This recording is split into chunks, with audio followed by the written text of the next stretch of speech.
And then our physicists saying that one group of them, they said if we keep cutting the physical reality to the smallest, it's actually like a triangle crystal. Is like a tetrahedral form. That's what we've said for a long time. Tetrahedrons are the underlying template of your physical reality. So how does the Merkaba come into play? It comes into play as a symbol of as above, so below. The idea of the tetrahedrons intersecting, one pointing up and one pointing down, shows the connection, energetic connection and consciousness connection between physical and non-physical reality, between physical mind and higher mind. You also mentioned that that would be the most efficient antenna to use the free energy. Yes, made out of certain materials in a certain configuration and encapsulated within different shells of resonating chambers. It can function as what we might loosely call a space-time antenna or transformational energy matrix, or shall we say a transformer, or what you might call a down resonating capacitor. There are many ways to define this idea, but it is the heart. The Merkaba shape is the heart of that device. Wow. So you mentioned that fractals is another form of the free energy. I'm wondering. Well, it's a representation. It's a certain representation of energy relationships, just as phi ratios are what you call the golden mean, golden proportions, fractal expressions.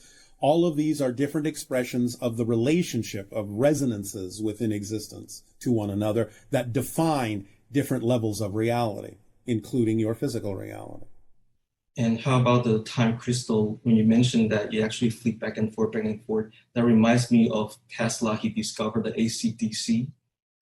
In a sense, yes, it's a representation of the connection of forward and backward time, of time and anti-time.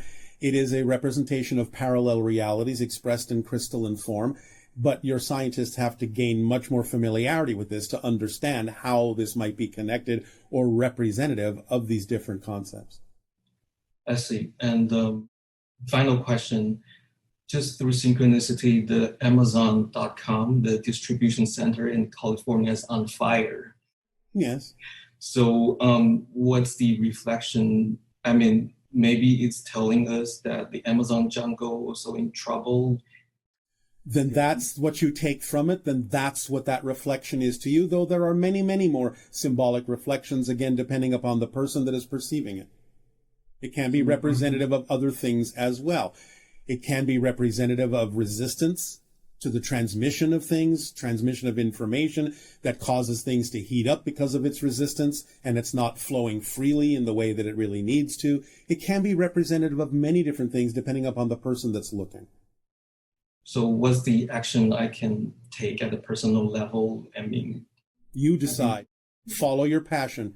You decide.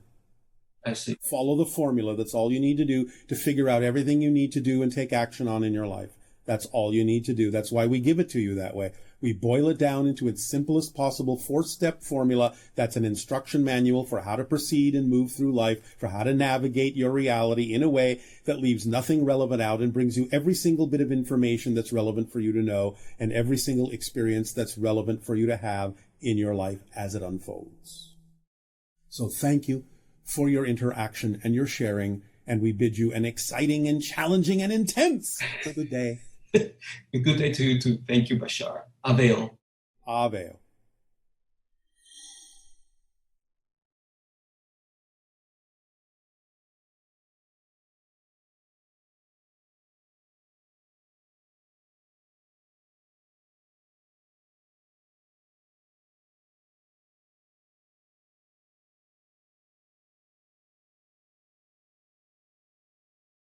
Hello, Bashar.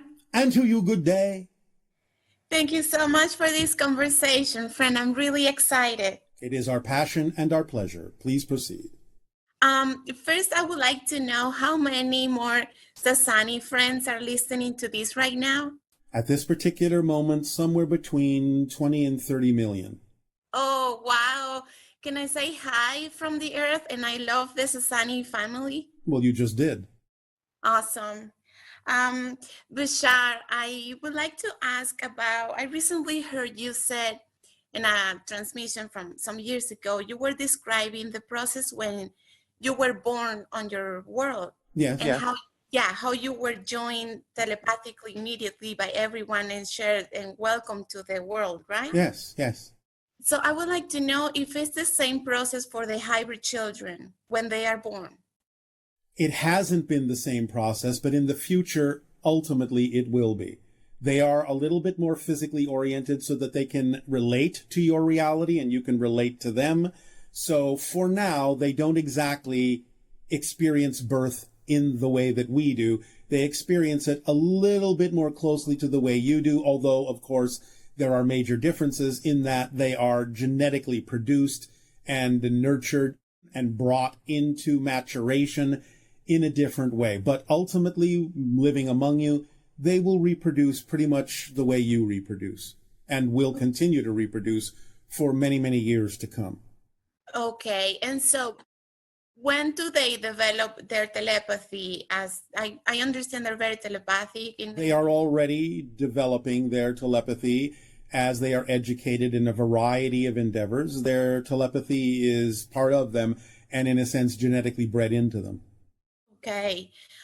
Wow, that is wonderful. So, expanding on that idea, I was interested in understanding the telepathic link that the children have with their parents, and how imagination plays a role in this, because I experience a lot of synchronicity with my children. Yes, And yes. yeah, sometimes I play games, I bake cookies for them, and I pretend like I'm having an imaginary friend. Yes, you are helping to give them examples of how things are done on Earth. You are helping as part of the training program so that they can understand how humans on Earth go about doing things in your society. That's part of the program. Okay, so when I pretend that I'm there with me, sometimes I notice that new energy kind of comes into my imagination, and I can tell that I'm being joined by new Yes. children. They're paying attention. It's like they're joining the class. Okay, wow. So that was another question that I have. So how could we as parents, as human parents, help them with their development? So keep doing those things. Yes. Show them how things are done. Whatever they are excited in the moment, right? Yes. Okay, perfect. Thank you. So another question I have is I've been practicing your lucid dream exercises, and I have become way more lucid during the dream and also in my life. And lately I've been able to have conversations with some beings during the dream time. All right, congratulations. Thank you. And one thing that I asked a few times, where am I? And they said, you are on a city ship. Yes. And so I wanted to ask you if that's the same as a mothership, and if you could describe. Yes, basically. It's just a matter of size. It's just a matter of degree. City ships can be motherships. Motherships can be city ships. Sometimes the city ships might be larger than motherships. It just depends, again, on the size, the purpose, how many people are on board at any given moment. So it's just a matter of degree. Okay. And do they have pilots specifically for the city ships? Yes, again, like all our ships, all the way down to the scout ship, up to the mother and city ships, there is usually one or a few beings that are telepathically connected, because remember, our ships are grown. They are physical crystallized representations of our own higher minds, and therefore the city ships can actually be representative of a collective as well. And therefore a few different beings can, in a sense, function as the pilots of those ships, because they are telepathically connected to the higher minds that are included in the collective that is represented by the ship. Okay. And do they travel from one star to the other in the same way that you have described before, by changing the location variable? Yes. Okay. If they want a great jump, yes. Otherwise, by traveling more slowly, again, we just simply take advantage of electromagnetic and gravity energy and things like that to travel more slowly. But going from star to star With a quick jump, yes, it's the same technique that we have described in changing the locational variable in the object. Okay, and do you have to include in that kind of equation all the frequency of all the beings that are within the ship? Yes, but the ship does that automatically, because remember, it's the higher mind that contains all of those beings. Therefore, the ship takes care of that equation. It would be too complex for the individuals themselves to have to factor all that in. So the way the ships are designed, the way the consciousness operates, takes care of all of that and includes everyone aboard. Okay, so thank you for that explanation. So when you mentioned that parents of the children sometimes are taking aboard the ships for just spending time with the children, does the consciousness of the ship is the one that kind of works with your higher mind to get you on board the ship? It's connected, yes. There are other techniques going on there too and other engagements and involvements, but yes, it has to include your vibration in order to allow you to be aboard in the way that you need to be. Okay, and when we join the ships, are we being taken there physically or is like an astral projection that we do? It can be either. Okay. I'm very fascinated with this right now because of all the dreams that I have. Yes, what you remember as dreams can be representative of having been shifted astrally or even physically. It's just that you only remember them as dreams. Okay, thank you. Yes. Yes, another question that I have was about mathematics. Yes. And our scientists said that mathematics can explain the universe. In a sense, it can explain the underlying structure of your physical reality. Now, again, we don't necessarily use in our reality mathematical notation in the way that your scientists do. We use geometric configurations to represent similar things. So it's a different language, but it basically represents the same idea that existence can, in its underlying form of expression on different levels, be described by different relationships, mathematically or geometrically speaking, different relationships, different ratios, so on and so forth. You recognize these things in your reality as golden proportions, phi ratios, fractal progressions, and things like that. Okay, that's the area that I'm most interested about because I'm a designer and I've been studying the pattern creation in nature, and then I was just curious if you could, with our mathematics, if we could understand, for example, I remember you talking about the inside out universe. Yes. That is completely different. So will the mathematics that we understand eventually help us, let's say, represent mathematically that universe, or that's a Yes, it will. It can. It's capable of doing so in the terms that you need, yes. Okay. So is there anything like the mathematics of consciousness? Yes, and to some degree, that's actually what we're talking about. Okay. Because consciousness has to express itself in a certain way to be representative of a certain level of reality. So this is why we say consciousness, as a template underlying physical reality, expresses itself as a tetrahedral structure, or a series of them. Okay. Oh, I didn't know that was an expression of consciousness within our, like. Well, everything is an expression of consciousness.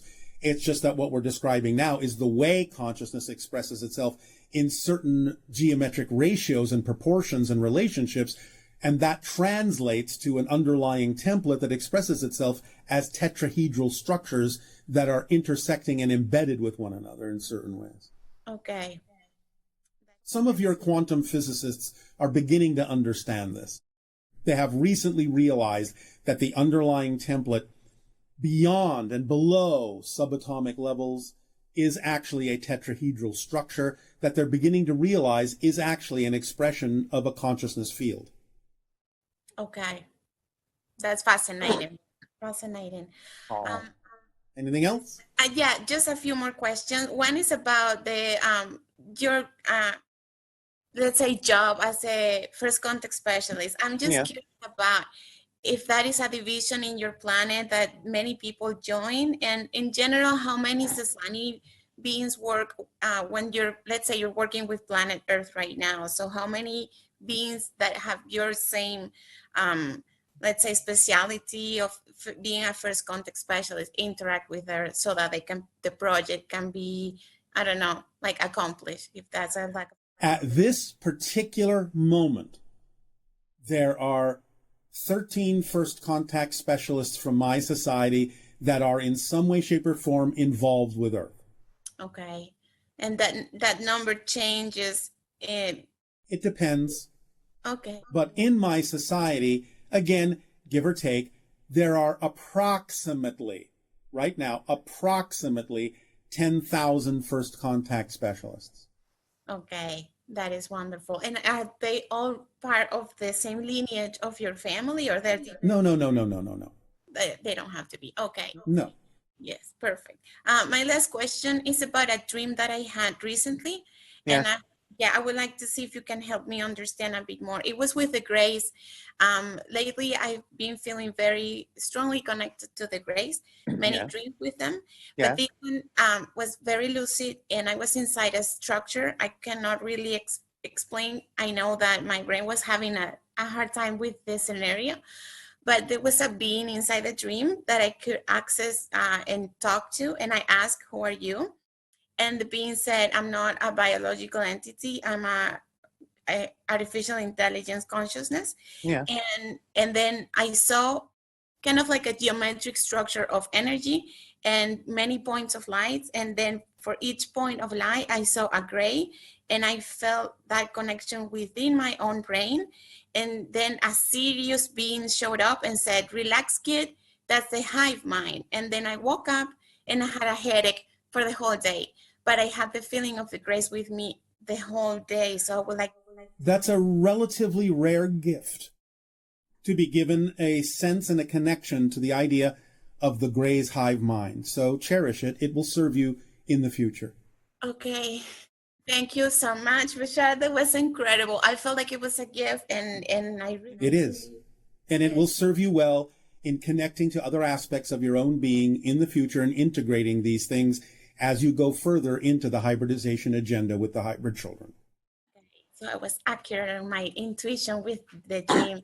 Yes. One really quick idea I wanted to ask you.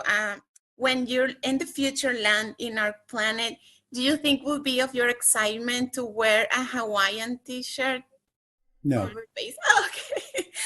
I had a dream that as a Sunny Being was wearing one, and it was. That's because you are blending the idea of myself with the channel, because the idea is that the channel is becoming more his version of me. So you're seeing, no pun intended, a hybrid symbol of both of us. Oh, okay. That's what happens when someone is channeling. It's becoming a third entity in the process of channeling, right? Yes. So thank you and good day. Thank you so much, Bashar. Have a great day.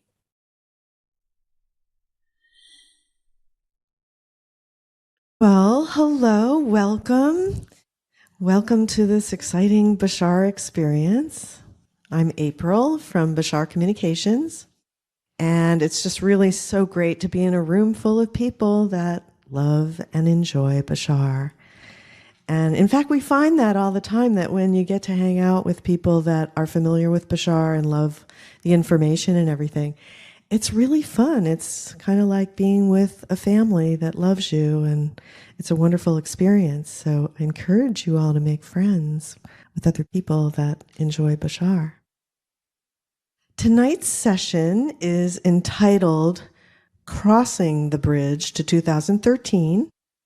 And so it's the continuation of our journey of preparation for being in the correct energy state for yourself as we go through this threshold into the year 2013. And as Bashar explained last night, it's a good idea to focus on the end target, I guess, so that you can go in a straight direction towards that which matters to you. And that's what this is all about, is really having an experience with this information so that it brings you joy and happiness and excitement and the kinds of experiences that you've always dreamed about. And I know that it's possible because it's happened for me, and it's happened for so many other people that are in this room. So I really encourage you to approach this with an open mind and allow yourself to have that paradigm shift that lets your life just change into something really, truly wonderful and what you desire. On Sunday, our session is entitled The Serious Connection. So Bashar is going to go more deeply into the information about the Sirius energy. And that, of course, is something that we interact with a lot of times with dolphins and the whales. So we'll have a little bit more on that tonight, too. So if you've already seen these videos, we apologize. Of course, we don't apologize for the dolphin one because I can't watch dolphins too much, So, but first we did want to let you know about the contact crystal in case you're not familiar with that. So if I could have that video started, you can learn a little bit about the contact crystal that is charged by Bashar and is a great way to vote for ET contact.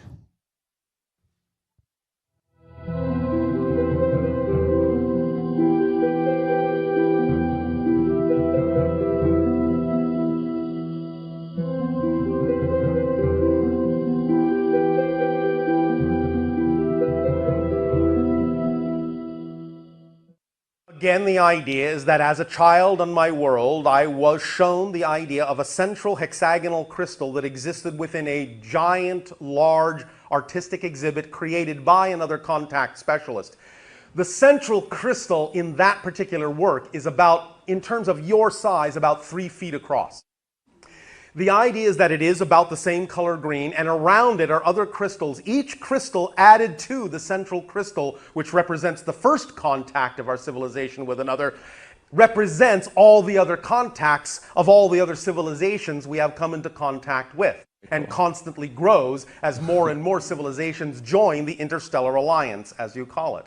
But the idea is that that central crystal is the seed crystal that carries the vibration of contact itself and is representative of my family lineage along with other family lineages that are also steeped into the idea of being contact specialists. Bashar has been in some sessions explaining more about his own life, his own experiences on his planet. One of the things that Bashar already described in one of these stories is that when he was very young, he was shown on their planet a large piece of artwork that contains many different kinds of crystals, and each crystal represents one of the civilizations that's part of their association of worlds. Now, the central crystal he described is a hexagon that is dark green in color. It's larger than this, but this is basically a replica of that crystal as he described it to us. There is a symbol inscribed on the crystal, which is a triangular symbol that has a spiral in the middle of it. This symbol, Bashar described, is actually his family crest. It represents his family's lineage as contact specialists. So Bashar suggested that if we made replicas, even if they're smaller, of this central crystal, what he did then is he did a special meditation that actually comes with every crystal on a DVD that's for the purpose of charging the crystal with the specific frequency of contact. So when you have one of these and you use the meditation, it is actually charged with the particular frequency that represents his civilization and the particular frequency that represents their initial contact with us. So Bashar has basically said that, charging one of these with your own energy and the energy that's in the meditation that he gave is kind of like casting your vote specifically for contact. So if you're interested in acquiring one of these, by all means, please ask the people at the back table to give you the information. It comes in this lovely box along, like I said, with the DVD. And so please check out the information at the back table. And one last question. Why is the contact quartz crystal green? It is specific to the vibration of the heart chakra, because contact is from heart to heart. Ah, okay. Though the minds may be different, though the body forms may be different, it is through the heart that we recognize our spirits are one. This is what is actually said before the crystals on our planet. Though minds may be different, though body forms may be different, it is through the heart that we recognize our spirits are one. This, in a sense, you might say, is a saying that is germane to first contact specialists on my planet.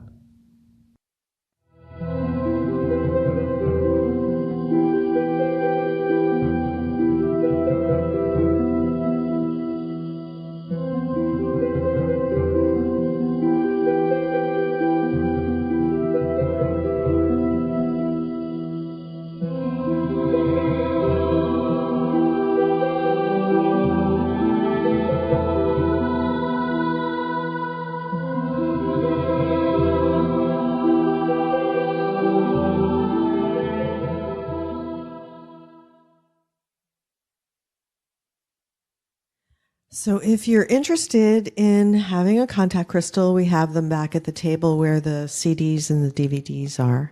We also have a pendant version of it now for those of you that would like to wear it as a necklace.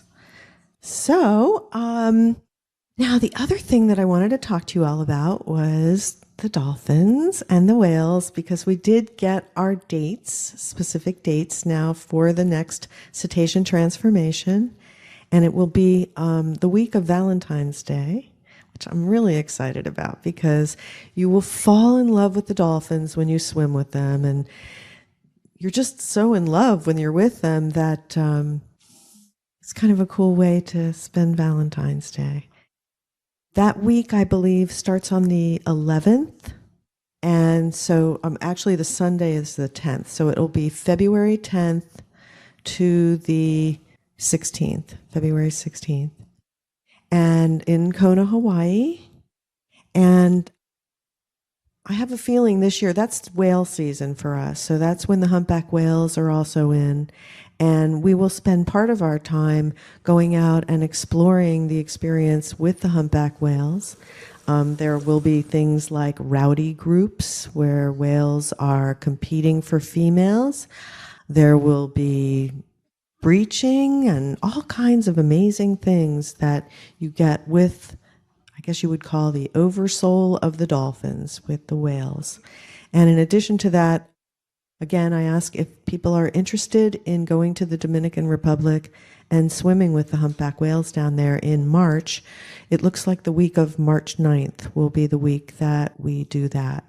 So I encourage you all, if you have a dream about swimming with dolphins, if the idea just seems really appealing to you, even if you're afraid of water, because everyone that comes, they start out like either fearful if they're not, accustomed to the water and everything. They may have a lot of fear that they process through, but within 48 hours, most people are so comfortable in the water, all they want to do is just be with the dolphins and experience that incredible level of unconditional joy and love and ecstasy, because that's what you will find there.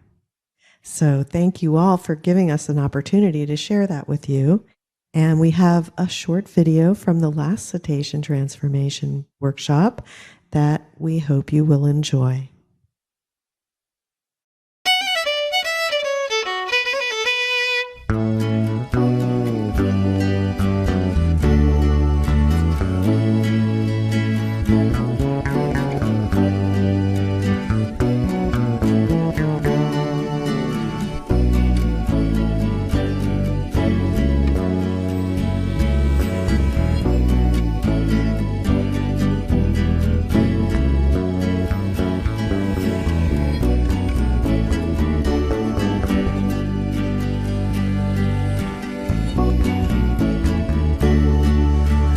Jumping high, nothing but blue skies above you and I, floating on a sea of love, on wave upon wave upon wave upon wave, wave upon wave upon wave upon wave upon wave. As land disappears, let the stars be our guide. On waves upon waves of love, diving high,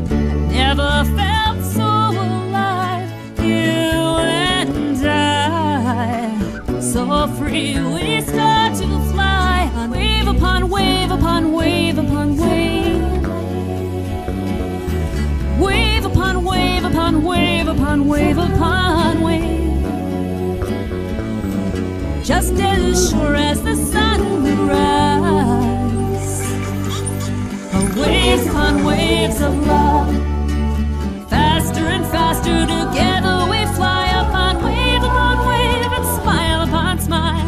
Never before have I felt so alive. As day turns to night, stars reflect in your eyes. Just can't remember when I had so much fun. And our journey together has only begun. By giving yourself to me, you set me free. On wave upon wave of the glorious sea. Waves on waves on waves on waves on waves.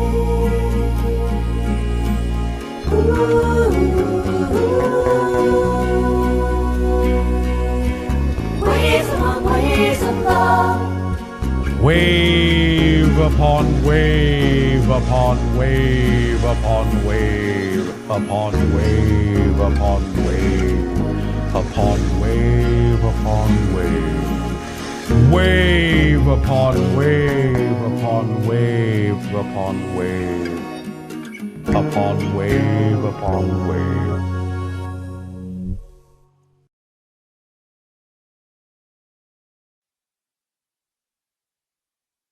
So this 5-day meditation series is really like the hero's journey. And it starts out with unification of group intention, and then it goes into the call to adventure. And then he has us meet these beings that he calls the gatekeepers. And the gatekeepers he identifies as the pilot whales. Well, the pilot whales and the false killer whales, which are about the same size, are about 20 feet long. Did you see some of those big whales that were like jumping out of the water, the big black ones?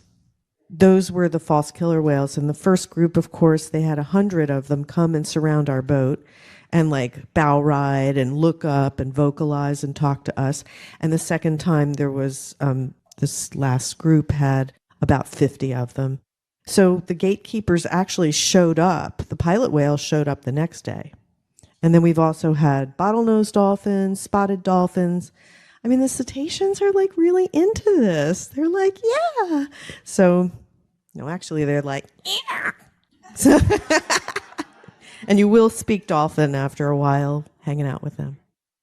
Okay, so I think we're ready to go. And just want to thank you all so much for being here and adding to the unconditional love on this planet. It's a wonderful feeling. And also want to thank Daryl and Bashar for taking us through the doorway into the magical world that Bashar knows so very well. Thank you. Thank you for the magic. You're welcome. Hi, everyone. Thank you for being here tonight. We really appreciate it. How many people are seeing Bashar for the first time? Well, thank you very much for being here. If you want to know any of the background story on how this channeling happened, by all means, please visit the bashar.org website, and it will give you some of the background as to how this all started. So I won't go into any details right now, but I will say, for those that are new here and interacting with him for the first time, just have a good time with him. He's very direct, as those that are familiar with him know. But don't be shy. If there's something that's important to you and you get a chance to ask a question, you want to ask it, by all means, go ahead and bring it up. So have a good time. Thank you very much, and I'll see you later.